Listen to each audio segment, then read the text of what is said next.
One, two.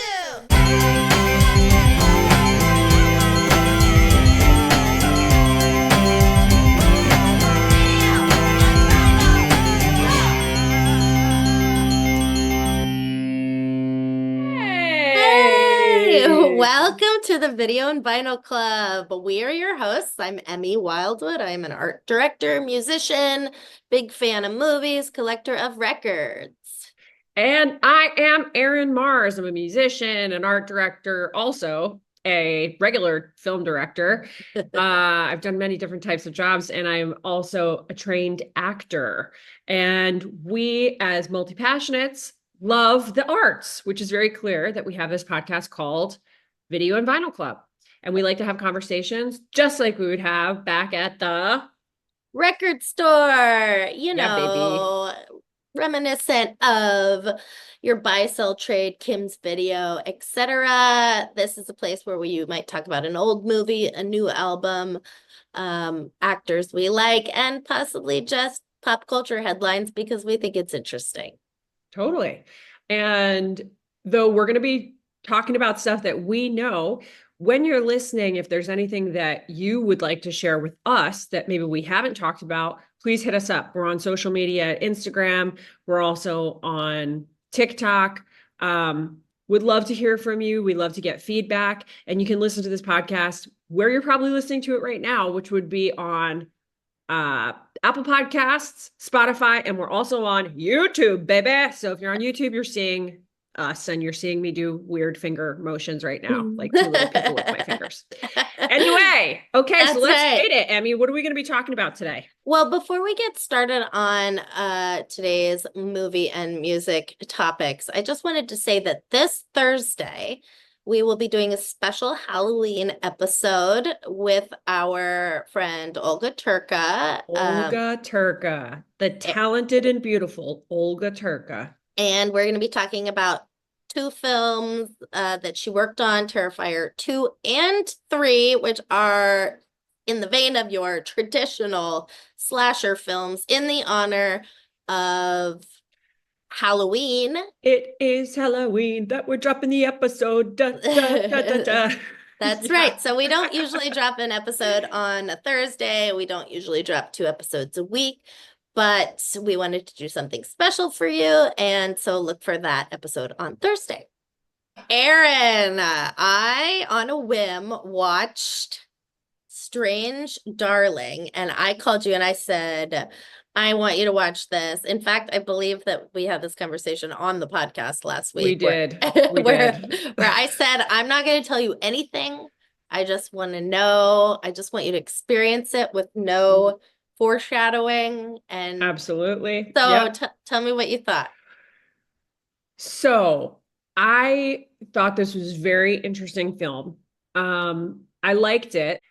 I was pleased by the fact that this was following a nonlinear narrative format. And for people who don't understand what that is, it's a narrative technique where events are portrayed out of a chronological order. That's not something that people often have currently do a lot. It was a technique that was developed in the 1920s, actually, particularly in France, and it was used by a lot of surrealist artists when they were doing films. We've talked about other surrealist artists that touched into film previously when we were talking about Hitchcock and Problemista. Right. And Problemista, which has a surrealist format, but follows a linear narrative. So what's cool about nonlinear narratives, it's something that can also be used in literature. It's been used in film, obviously, television, even video games. And it kind of can help give the audience a different view of what's happening and set a more suspenseful tone. Just like if you, let's say, are walking into the room and 2 people are in the middle of a fight, all you're seeing is that middle of the fight, and immediately you're deciding, okay, this person is the victim and this person is the aggressor, but you actually don't have any of the background information. And what's kind of cool about this film is they do something kind of similar with that. There's always this implied moments as you're watching the film and you're getting more information and more information that gets a little bit clearer as to really who is who. So in rural Oregon, there's this couple, a woman, and a title screen comes up that says the lady, and a man, title screen comes up, says the demon. The two of them meet at a local motel to basically have a one-night stand. It starts leading up to that moment. The film opens with a different scene where it's totally out of context, and then we jump into, they're in a car, they're talking about going into this motel, they go into the motel. From there, things kind of just start to go off the hinges as we go back and forth with different title screens telling us stage 1, stage 5, stage 3, stage 6, like going in and out of order, like with chapters, or like chapter 4, chapter 2. Yeah, so like initially the woman shows apprehension when meeting this guy, even questioning if he could be dangerous, possibly even a serial killer. She makes like a little joke, and the tension heightens as the narrative reveals the story isn't straightforward. So the movie structure is non-linear, jumping between different points in their interactions. So it basically, like, by jumping between all the interactions, it ends up building suspense and ultimately reveals kind of like a surprising twist. Yes. Does that Yes. sound right? Totally. Absolutely.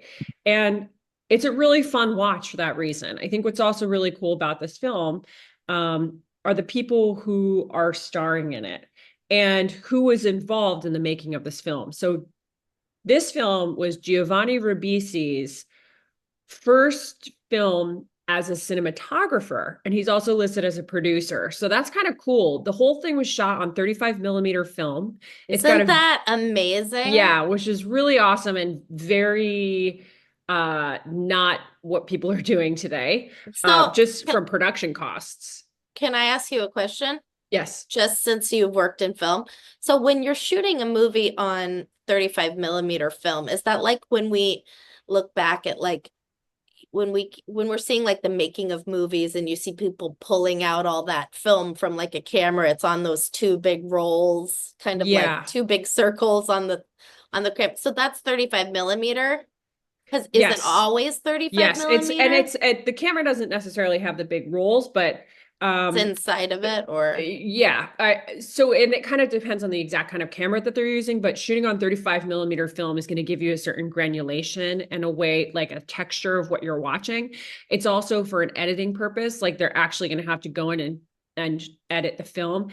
Similar to when you're in the recording studio and you record to tape instead of recording digitally. So if anyone is listening and has been in a recording studio before and seen these like big box machines where it's like you literally put the tape on one side and then you wind it through the thing, you record through another thing. That's the way all records used to be made. And then someone would have to literally edit it by like clipping parts of the tape. And this is like with film too, clipping the thing and placing it together. And this is how you're making your whole film, right? So similar in usually, that way. yeah. So is it similar in the sense that like when you're recording, anytime I've recorded on tape, you're going for maybe some more warmth of sound. So are you reaching for like a warmth in the look? Is that the reason you would? Yes. Okay, so there's Yes. more warmth, more Yeah. And I feel like you can see that yeah, when we're watching it. It yes. definitely had that almost more of like an 80s look It from definitely like the did. visual. I miss that look. When I see it, it actually feels more expensive to me. It feels As it richer. is now, Yeah, for okay. sure. Yeah. Yeah. Um, in some ways it definitely is. But I think it's really kind of just like a taste perspective. Hmm.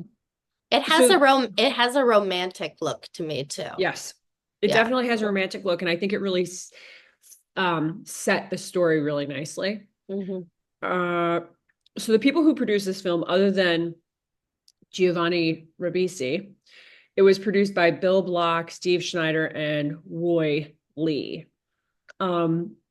The production spanned 32 days, and their budget was between 4 and 10 million, with some scenes shot in the Mount Hood National Forest. It was only 32 days of Yeah. shooting.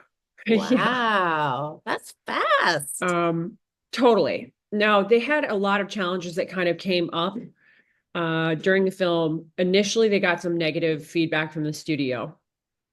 And the executives, as they were watching, the dailies coming back, they're like, we kind of hate everything and we want you to recast your lead actress. The lead actress being Willa Fitzgerald. Now, if you are familiar with Willa Fitzgerald or you're not familiar with Willa I'm not. Fitzgerald, What else was she in? okay, so she's originally from Nashville. She went to school at Yale, originally for psychology, but then ended up graduating with a degree in acting. Hmm. And she has been in like a ton of TV stuff.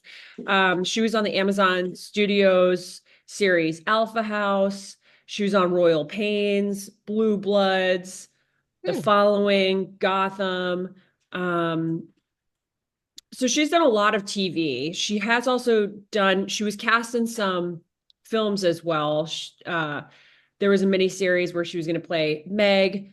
Yeah, I really enjoyed her performance. What was their criticism of her? they didn't really say. They just said they wanted to have her recast. And I Oh, think often there's different reasons for that. One being if you recast with a bigger star, you're automatically going to get a little bit more play because people okay. are going to have more name recognition.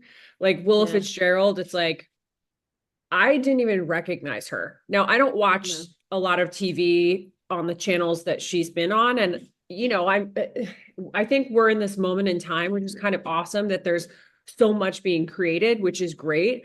But as a consumer, there's just going to be stuff you're missing unless you're watching TV 24 hours a day, and even films, you're going to miss some stuff. You got to kind of pick and choose.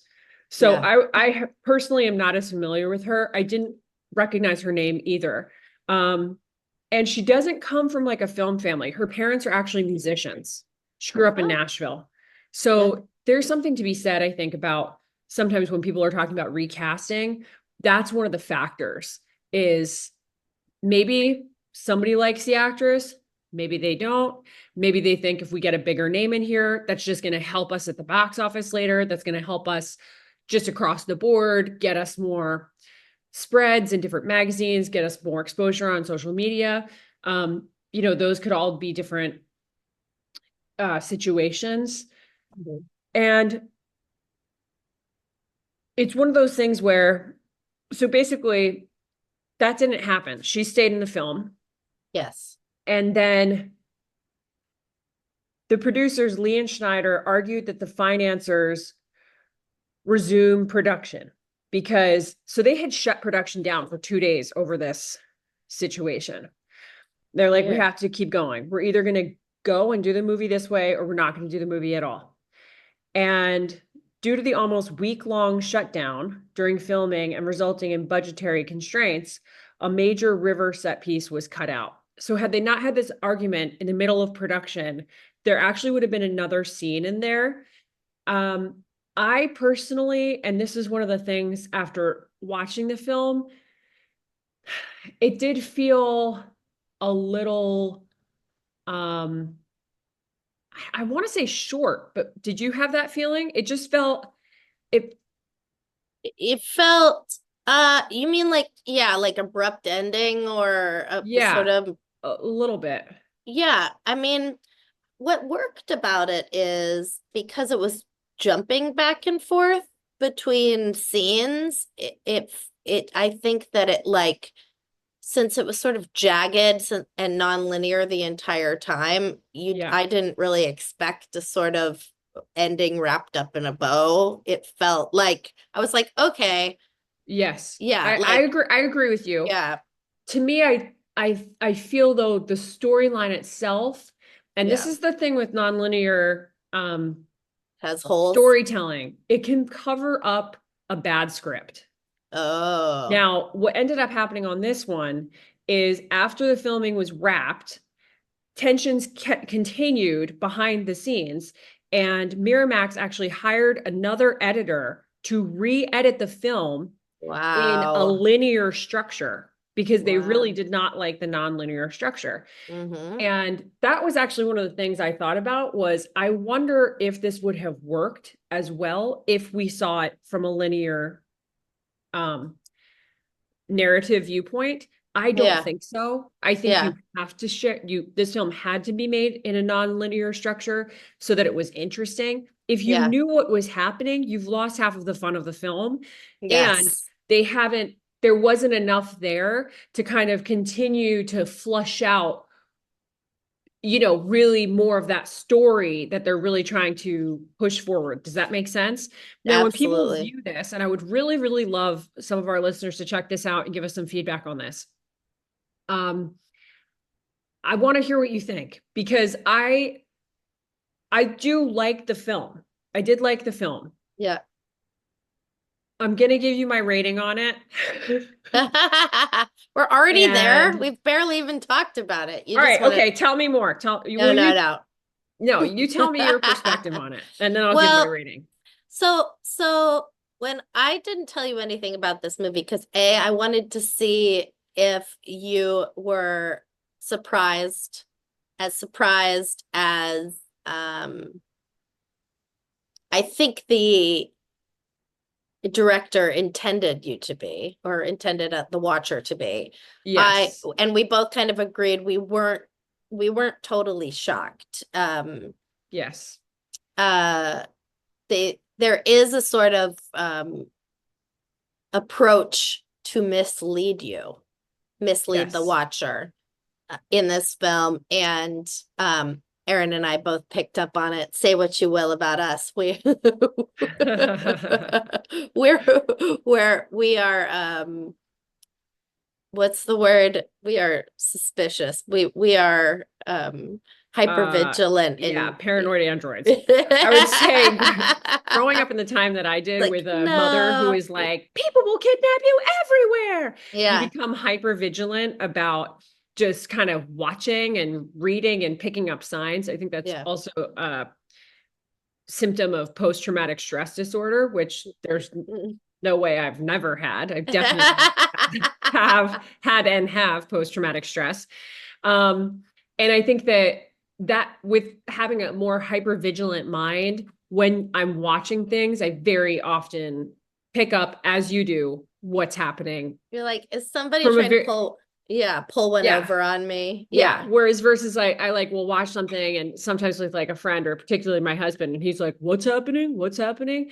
I'm like, okay, you missed Yeah. like a million different things. What do you mean? Of course we know what's happening. Like they left the drawer open. How did you not see that this person was like, they didn't want that ice cream, and that means that they're the murderer because the murderer has like a dairy allergy. And he's like, what? You know what I mean? Yeah, you're Just trying to solve yeah. it from the very beginning. Yes. Like Yeah. immediately I'm already on the clock. Boom, boom, boom, boom, boom, boom, boom. Well, Um, right off the bat, I didn't like the characters. I thought they both sucked. The actors, really? well, I thought the Yeah. actors were great, but I thought the Yeah. characters themselves, I didn't like them. And I'm like, I don't think I was supposed to. I think they were sort of both kind of dislikable people. I didn't, Okay. and so I wasn't immediately rooting for them, which told me I Right. needed to be watching them both. Like I wasn't immediately, like normally I'm always going to root for the female, because Right. that's just my Yep. MO. innate, Yep. Girl yeah, power. yeah, Yep. girl power. But I immediately right off the bat I didn't like her. And so I knew, I was like, there's a reason that this, like, they're writing this character to be not likable. And I just wonder if, producers of this film that said they didn't like it, maybe that's why. Maybe because, like, the protagonist has to be likable and strong in movies a lot of times to make them Okay. do well. And she Right. wasn't likable, like, right away. Um, which I thought was interesting. And What was it about her in particular that you didn't like? I'm just curious. I think that she didn't have like, I could tell she was tricky. That's a word my mom would use. Ooh, okay. Yeah, like she was Yeah. jumping, changing stances on things. Like she wasn't making her, She was definitely manipulative. yeah. I I definitely hate felt when that people vibe from use her. that. I hate when people use that word with women, but it's like, yeah. She absolutely was. Yeah. And there are definitely manipulative women out there. Yeah. And manipulative people in But general. Yeah. yeah, exactly. And Yeah. so I didn't want to give her the I didn't want to immediately, think of her that way, but it's like we know when something's up. It's not about Hmm. really being um thinking negatively about women like it's not women who are manipulative, it's shitty women who are manipulative. Yeah. Do you know what I mean? Yeah. And people in general. And Yeah. people in general. So I made it, but then also I didn't like um his character either. By the way, you've talked about Willa Fitzgerald, but I want to talk about Kyle Gallner because he played the demon, that role Yes. in this movie. And I have oddly become a bit of a Kyle Gallner fan. He was fantastic. He He was really, so I totally good. agree with that. He was fantastic. Yeah. Yeah, and he has made a little name for himself, particularly in the horror and drama genres of film. And Yep. his credits include Smile, Yep. American Sniper, A Nightmare on Elm Street, and he was in Veronica Mars, which is really funny, and Smallville. But I saw him in this really small movie called Dinner in America, where Oh. where he plays like a disillusioned punk rock kid, literally kid, like Oh, maybe cool. 18-ish years old, Yeah. and who's in a band, the lead singer of a band, and there's like amazing music in it, and he performs as the artist in the Oh, movie. cool. Yeah, Okay. yeah, and Let's put that on our list. We'll discuss that later, viewers. yeah, well, when We'll do a October's over, I look forward to getting out of Yes, this. yes. Well, I was gonna say I remember him from Jennifer's Body. So Oh, he I was didn't in know he was Jennifer's in that. Body, which is Hmm. like this Megan Fox film, very fun horror film. She becomes a demon and she ends up eating different people. This band This tries to is do a satanic great. sacrifice with her, and then Yeah. she ends up kind of wreaking revenge on them and stuff. And it's a really fun to me one of the most fun horror movies out there. I thought Yeah. Megan Fox actually was excellent in that film too. So he is in that film. He's also in A Haunting in Connecticut. I don't remember him particularly in that one, but Yeah. needless to say, as you were saying before, he's got quite a great resume Yeah. in that genre in particular. Oh, I just thought of something else that's super important. The Hmm. way this movie starts, they present it, is this a spoiler? As if it's a true story. That's right. That's right. That's not a spoiler at all. Yeah. Okay, So, just making sure. And I went watched the whole film because I get really like I can't when people start Googling and mhm. Wikipediaing mid-film, I'm a little like, don't do that because like there's an I know, it's so intention where tempting now. no, I Yeah. know it's weird. Like let's just watch it and then Yeah. we'll figure it all out afterwards. But so I did wait till the end to see if Hmm. that was true or not, and it's not true. So the movie is written to make you think it's a true story, which I think adds to what makes it so scary. Yes. And so if you had Googled that ahead of time, I don't know, maybe it wouldn't be as scary for you, As but fun. maybe Yeah. not. Yeah. It also works you up more. It's just funny because afterwards I was like, of course this didn't really happen. Of course there wasn't a woman this evil in the world. Because I'm like, women can't be that evil. I know they can, but whatever. They can be for sure. I know. But anyways, so I thought that was like a really I haven't seen something like that in a while, so where they sort of made you believe that it actually happened. Yes. I guess that's kind of like what Blair Witch is. It's like when anytime it's like those reality style kind of movies, it's like it's supposed to make you feel like it's really like that's evidence that it really happened or Yeah, that something it really like that. happened. Yeah, Yeah, for yeah. sure. it's funny you bringing that up, because I also was like, wow, this is based on a true story. It's so interesting because we're in this moment where all of these serial killer films are getting made or Yeah. have been over the past few years, right? Like there's been a bunch of Dahmer stuff that's come out. There's a bunch of other ones that are out currently too. And I think that there's something to say about that, highlighting the the killer more than the victims is, again, in some ways glorifying someone who's done really evil things, Yeah. and people can get really upset over that. Some of the pieces that have come out recently seem to be focused more on the victims, which is better. But even like that Menendez, all the Menendez stuff that's coming out, right? And their trial has been being revisited and they might be getting resentenced. The Ryan Murphy part that came out about the Menendez brothers. Did you watch People, that? I The have, whole thing? The whole thing? yes, I watched that and then I watched the documentary on them. It's Um, so upsetting. yes, people still have different feelings about it though. I I know. mean, so they actually had grown up in the town that I'm currently living in. What? And yeah, so there's people here who actually like knew the family. And there's different opinions about what, Oh. happened. Did they do something that was the right thing to do, or did they do something that was really for the money? And people who are not familiar Well, with the it Menendez was brothers, they murdered their parents, they it's shot never them and yeah, it's never the tried to right get thing away with to it. Yeah. it's never the right thing to do to No, but I yeah, guess in yeah. the sense of, was it Like, is it emotionally justified? justified? Yeah, sure. Was there years of abuse and all that kind of stuff?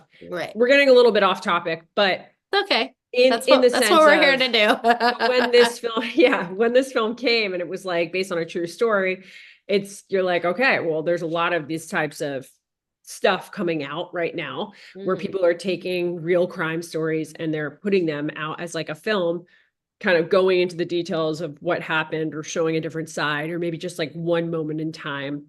Um, and so it was very believable that this would be actually a true story based, I think, to me, like immediately seeing it, I was like, wow, I've never heard about this case before, but okay, this is Yeah. interesting. Yeah. Uh, There was a yeah. reason you hadn't heard about Yeah. it. So besides the lead characters and all of the kind of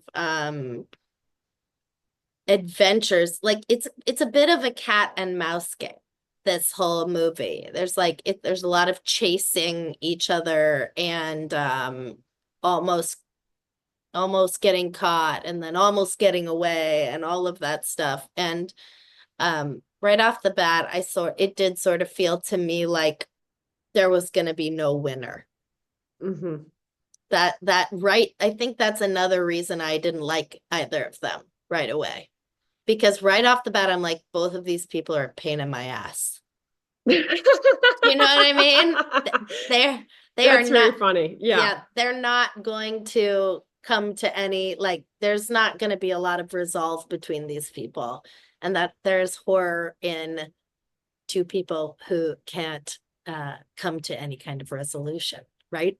Yeah. Yeah, that's true. An I guess ongoing, I yeah, didn't dislike him.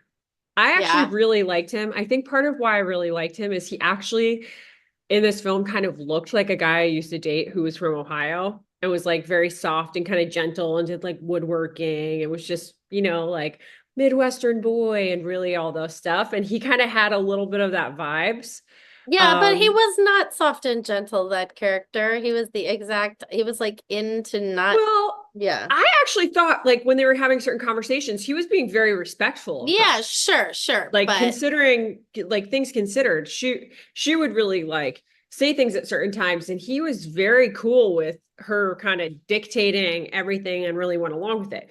Didn't mean that I didn't think he was a psycho, yeah, because people yeah, can flip that switch very easily, yeah, but it did give me the feeling of like, oh, I could see how he could be somebody you would trust. Not necessarily I would want to trust him, but I yeah, could see how this could work for him if this is what he does. yeah, yeah, Manipulates people yeah, or yeah.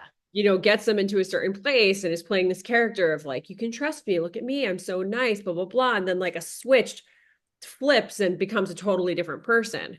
Mhm. Which I think both of them kind of had a little bit of those aspects. Hers felt a little more obvious Yeah. to me.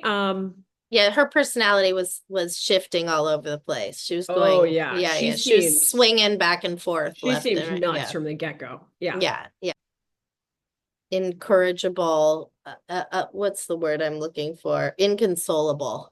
She was Yes. very like there's no, like I said, no appeasing her.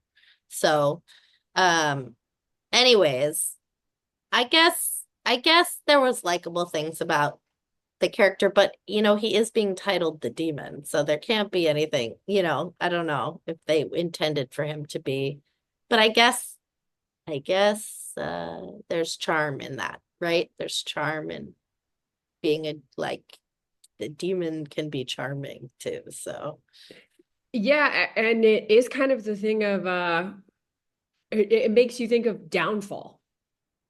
The yeah, downfall, right? Like just from like a biblical standpoint, demons don't show up to help people get through. They show up and they're taking stuff down. They're yeah, wrecking it. They're coming yeah, in, they're destroying what's happening. There's just yeah, this like association with destruction, death. That's, when you think of demonic stuff, it's like a ripping apart, a tearing apart. yeah, I thought that was the title cards are smart. Again, going back to, does this mean the script itself was strong enough? yeah, I don't know. yeah, I don't know. I don't know. I want to lean to no. yeah. You That know I what? think the You know, nonlinear storytelling had to be there because it helped make the whole thing more interesting. And if it was told in a linear way, it wouldn't have been as good of a film. I think when it's good. You go, oh my gosh, that script was so good. The writing just felt like out Yeah. of control. Like, I will tell you that I really enjoyed it. I thought it was like, I thought, and I think I enjoyed it most from the cinematography aspect of it all. I Oh, it loved was how it beautifully looked. shot. There were Yeah, so many moments where it was just absolutely the gorgeous. yeah, the color was gorgeous, just like really rich colors. I say saturated a lot. It's not so much that this was oversaturated, but it was very sort of like colors bleeding into each other, that real film look, kind of oil painting-y and real romantic low light. And I loved that. I really, really loved that. Yeah. Um, And when this film did come out, it got a lot of critical acclaim. It has a 95 on Rotten Tomatoes. oh yeah, that's right. It was Yeah, high, it's yeah. rated an 8 out of 10, which means like the average rating is 8 out of 10.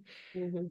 Uh, you know, people really loved it. I mean, the New York Post, sorry, the New York Times praised the film, writing, playing out in 6 ingeniously scrambled chapters, this headlong thriller transforms a simple cat and mouse premise and maybe even a toxic love story into an impertinent rebuke to genre cliches and our own pre-programmed assumptions. Now, that is Whew. something I think was true. Like, and I think that really hits it because it is pre-programmed assumptions. We're watching this film and Yes. you think you know exactly what's going on, but that's your pre-programming, right? That's like you, again, going back to that scenario I was talking about, you walk into a bar and two people are fighting and you immediately think this person's the aggressor and this person's the victim, but we don't have all the information. And that's kind of what this film also did. IndieWire's Allison Foreman awarded the film an A rating, saying it's electric and unforgettable. Strange Darling lives up to its maddening moniker. In a summer movie season that's middling at best, this is a must see, a feat of filmmaking so extraordinary you'll wonder if it could ever truly be spoiled. Wow. People loved it. People loved it. Um, I mean, when I watched it, I loved it right off the bat. mhm. I mostly just because I thought it was really entertaining and lots of surprises as far as setting changes and things like that. And I think that like a lot of times we're telling a lot of slice of life stories these days. And Hmm. it was really fun to see like adventures, like in, there Yes. was just a lot of adventures happening, Yes. which was really cool. And I thought the characters in the script, I think the characters carried the whole movie. Yeah. Yeah, like the unlikely characters they run into along the way and so forth. They carried everything. So, Oh yeah. oh, and then there's one talking about a toxic relation love story. I mean, that there is a bit of that. That is kind of another part of it. I hadn't even looked at it from that angle yet, is that you don't really chase somebody the way these two are kind of trying to take each other down. You don't really do that unless you have a sort of Obsession. obsession. Yeah. Exactly. Yeah. And because otherwise you don't care, you know? Yeah. Yeah. And so I never thought of it from that standpoint, but there is a little bit like, I think that's what I mean by why I didn't like his character, because I knew he was participating. I forgot the feel. Maybe he's charming. Maybe he Yes. had a likable kind of side to his personality, but I was annoyed right off the bat because he was indulging he was participating in the toxicity just like continuously. That's how I felt. Yeah. Yeah. Um but I loved also hearing that review where it's saying it's playing into your pre-programming. Um Definitely. mhm. Definitely. Uh, so would you see this again? I would see this again just based on this conversation. Really? Okay, good. I would, I think just because I want to think about the film choices, knowing Giovanni Ribisi worked on it. I just think Yeah. that's really cool. And also Yeah. just hearing those reviews again. I mean, it was hard to watch a little bit. That's what horror Hmm. movies are. I think you've been asking me a lot, like, would you watch it again? And it's hard for me with the horror movies because I don't love taking myself down like a Well, terror. this one was almost more of a thriller, Yeah, right? absolutely. Compared to some of the other things we've watched recently, which Yeah. are definitely to make you jump and scream. Yeah. This was definitely more of a psychological thriller Yes. and kept you thinking, what the hell is going on? Um, There is one scene at the end that really sticks out to me. Do you remember the end scene in the car? yes. To me, if that end scene of Willa Fitzgerald's acting didn't change the producer's view on her performance in this movie, I don't know what. Like, I thought it was incredible. The Oh, last, she is incredibly, incredibly talented. I mean, I thought, and it's not even I thought, I know seeing this performance, she is one of the most talented actresses we have right now. yeah. And so, Beyond. yeah, I'm so glad you say that because that Yeah. comes from you as an actor. But yeah, also I was like really moved by that last scene. And so I guess maybe it didn't, maybe I wanted more out of the movie, Yeah. a little bit, but that ending kind Yeah. of just felt really more like it felt real and really aggressive in its reality. Yeah. And so that if this movie is supposed to feel like it actually happened, that to me seemed like a realistic ending and convincing ending. And in a way, a little bit heartbreaking. Oh, There's so hard. something Yeah. very, yeah, Like, sad. where'd you go wrong, girl? Where did it all I know. like? Where did this all go? Yeah, Where you're did it just all go? yeah, Yeah. yeah. Yeah. Anyways, so go see Strange Darling because it's really, really awesome. So what's your And record rating? We my didn't talk record about that. What's rating, the record rating? I have to give this an 8. I liked it. I loved it. I know. You should give it a 9 then. You're like, Okay, fine, 9. okay. Well, you made me second guess it because I of the script Well, stuff, but I don't no, know. I think the look, you to me, it's like you got to think about all sides, right? I think the performances are like A plus. The settings are absolutely beautiful. The Yeah. cinematography is absolutely gorgeous. Um, would I watch it again? I would also. I think because Yeah. it's interesting, right? Yeah. Like it's something to think about. I mean, that was Yeah. just something that I was thinking about was like, would this play linearly? I don't know. As the viewer, I think what really worked for me is that it wasn't linear Hmm. because usually, I figure out and you too, things pretty quick. And by having this whole thing more scrambled, I was more captivated. Yeah. And that made me wonder if the script was linear, would the script be strong enough that I would have stayed as captivated? I don't know. Mhm. I really don't know. But again, that's another reason to see it again. I'm going to give it a 7.5. Okay. That's good. That's high for you. That's high for me. Aaron's a harsh critic. I am. I really am. Because I'm just, also I just leave this opportunity of like letting myself be blown away. Yeah.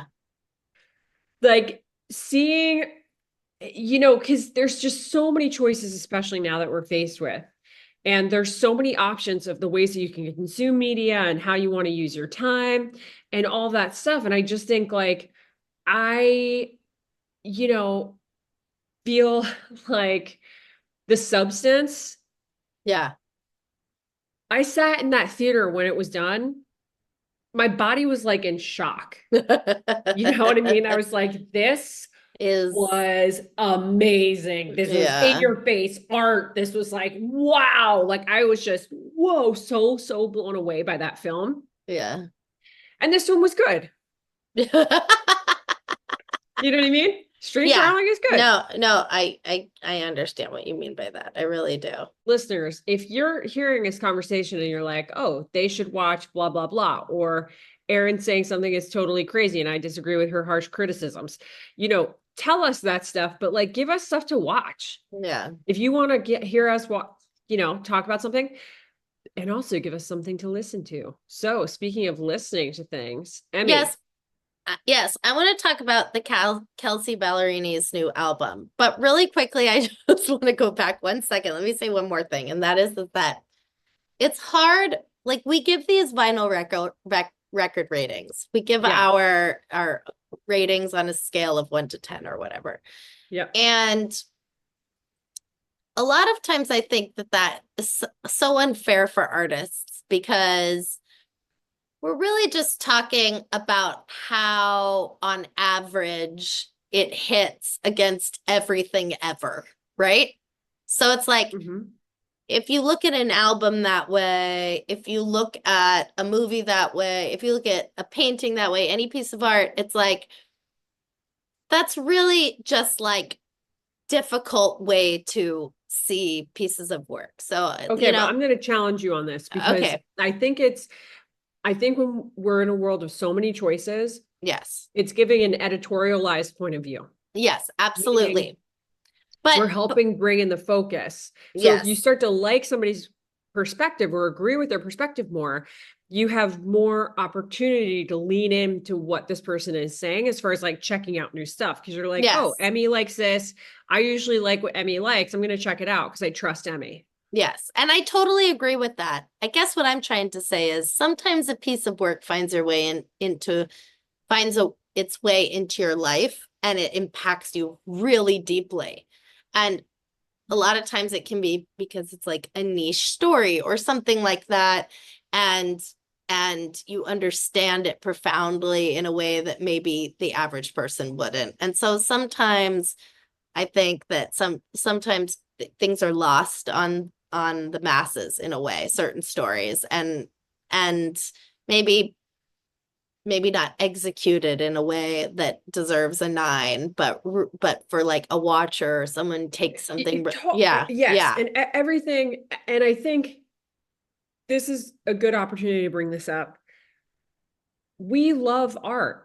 yeah, I love art. Anybody who has the opportunity to create something, bravo. yes, Do it. Because the more you do it, the more people get to see something that reflects a part of themselves and the understanding of that story that you're sharing. There's this, it's all part of like self-discovery, right? For the Yeah. viewer and for the creator. Yeah. And making a film is really fucking hard. It is the hardest thing I have ever done in my life. And I Yeah. have to say that, like, with that understanding, any film that we're talking about, and albums too, making an album, it's hard. Oh, Like, yeah. it takes time. You really have to hone your craft, get in there, and be vulnerable. And all the Mhm. people who are involved in all of these films that we're discussing and all the musicians that we discuss, these are people, they've put in the time. There's like Mhm. years of skill that have gone into these moments when they're bringing their skills to that set, they're getting up there, they're executing it. Yeah. And there's something to be said that, like, that's amazing. So there's Yeah. never, I hope that, you know, any type of opinion that is shared is not Yeah. seen as a criticism or as saying that something's bad and, you know, you should never look at it.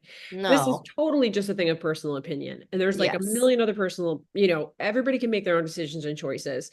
And Yeah. it's amazing that we get to talk about this art. It's Yeah. amazing that we got to talk about this stuff. And It's Erin fun. and Erin and I are two different human beings, and so we're gonna always see things differently. And actually, Erin, you said something to me just to elaborate on what you said about being an artist and vulnerability. Mm. And this is a great segue into talking about the Kelsea Ballerini album, because you and I both are musicians. We've both put out multiple records, and it requires a serious amount of vulnerability that telling a made up story um, doesn't always require. But I mean, I'm sure obviously some movies are very personal stories. Sometimes these horror movies are less personal, just sort of big fears, but uh, there's vulnerability in telling the world what you're afraid of too.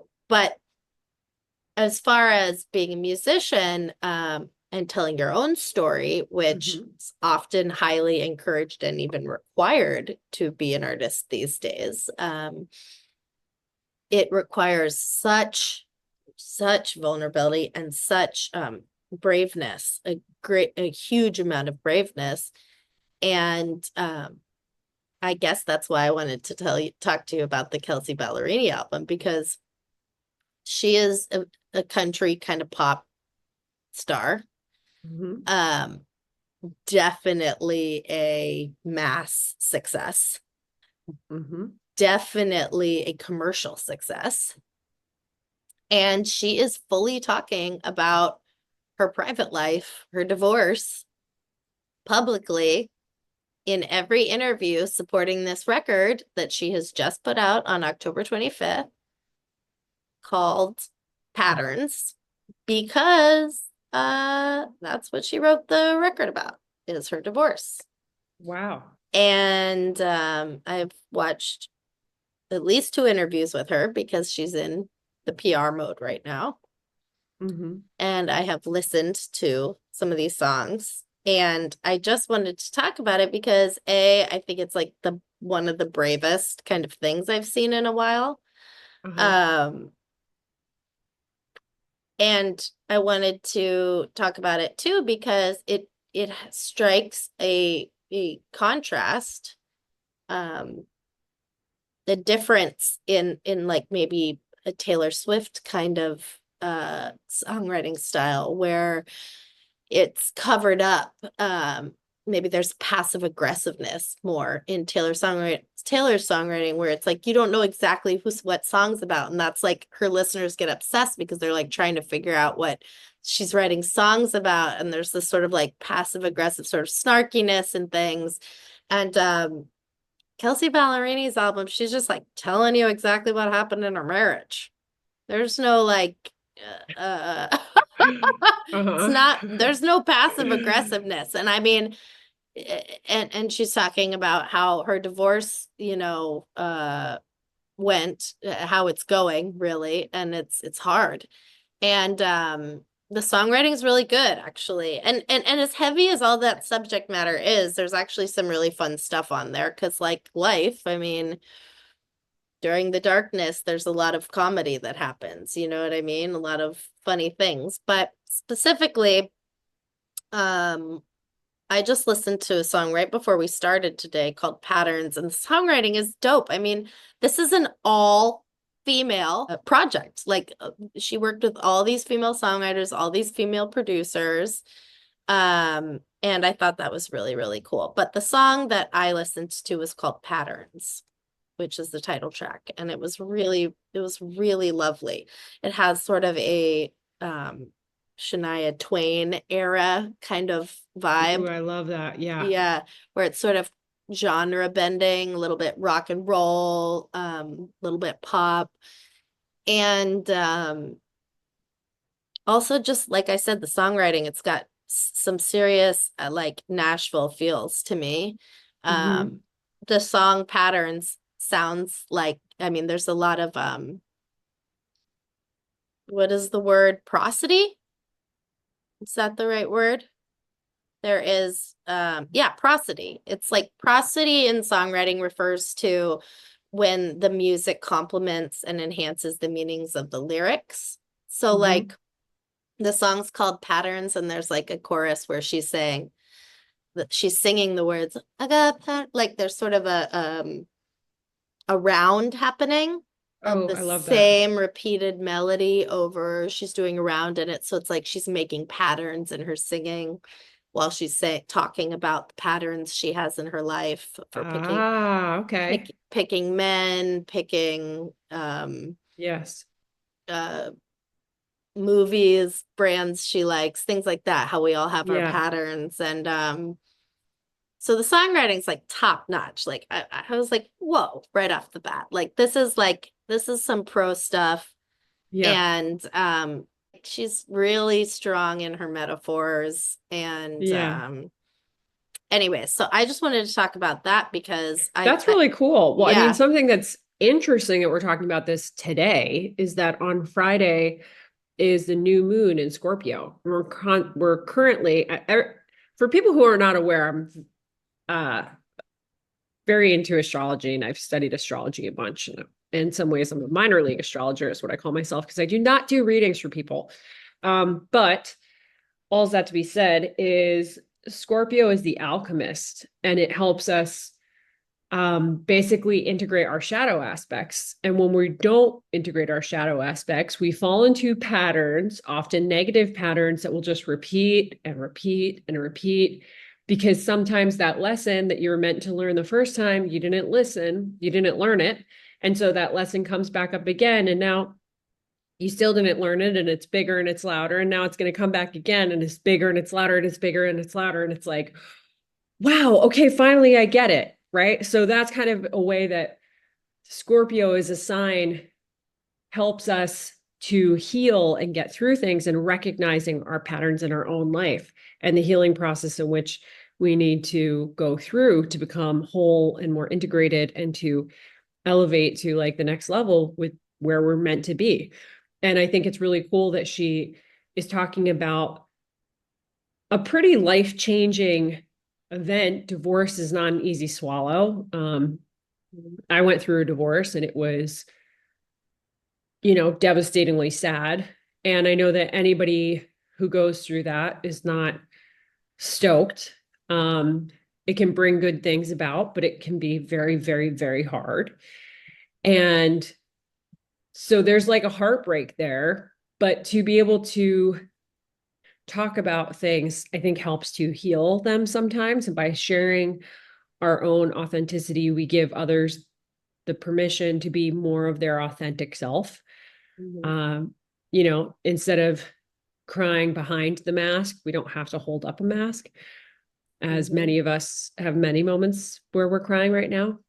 Um, Erin, I wanted to just go back 1 second because you're talking about this, how it has to do with like Scorpio moon and so forth. And the lyrics to the song are,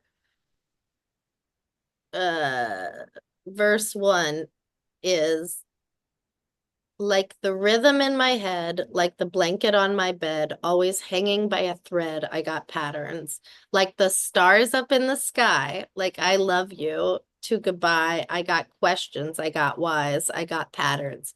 It's in my generations, it's in my constellations, it's Mhm. in Moon and Saturn. Ooh, they're calling through my bloodstreams. I'm coming apart at the seams. I got patterns. So she is referencing Scorpios. I bet you she released this based on you know, some of the astrology stuff that you're talking about. So that's kind of cool.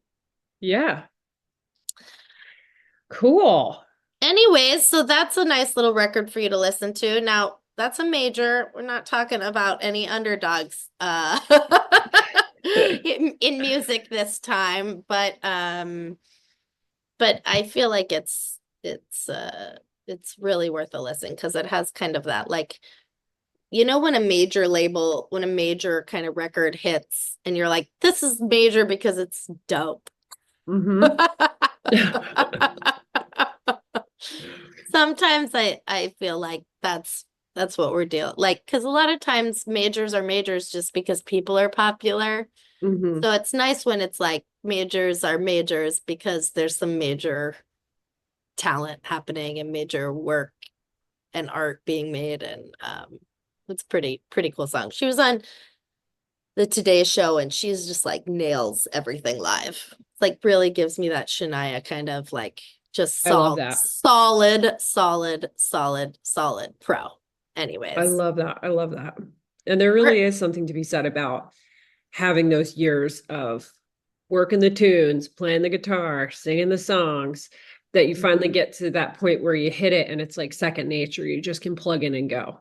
Yeah, and she says that, like, honestly, Erin, she says that that was part of the downfall of her marriage too, is because she wanted to be a pro. She was very career focused. It mattered to her more than anything. There were so many sacrifices that she'd made up to the point of that point that you don't just erase all that stuff. You don't burn all that stuff down because you marry somebody. Yeah. And so yeah. So anyways, she's seeing the fruits of her labor, and I commend her for her sacrifices across the board. It's a hard industry to be in. So I hope she's enjoying it. Yeah. Her wins. I agree. Anyways, there's some fun movies and music for you guys to go check out. It's available, Hmm. all available now. And we hope you enjoyed this podcast. And we hope you will join us this Thursday for our special Halloween episode. Yes, please tune in this Thursday when we talk to Olga Turka. She was the costume designer and set designer for Terrifier 2 and Terrifier 3. So she's got some really amazing insights about what it was like to work on those films. If you haven't watched any of the Terrifier franchise, I invite you to do so. That was not my cup of tea, neither for Emmy, but it was fun. Like we saw Terrifier 3 in the movie theater together. We had a good time. We laughed. And I think that you just kind of have to bring that energy to those types of films. Anyway, thank you again for tuning in. We appreciate the support. Please give us a 5-star review where you listen to your podcasts, and check us out on YouTube, Video and Vinyl Club. Thank you so much. We'll see you in a couple days. We'll see you Thursday. Happy Halloween. We'll see you soon. Happy Halloween. Bye. Bye. 1, 2.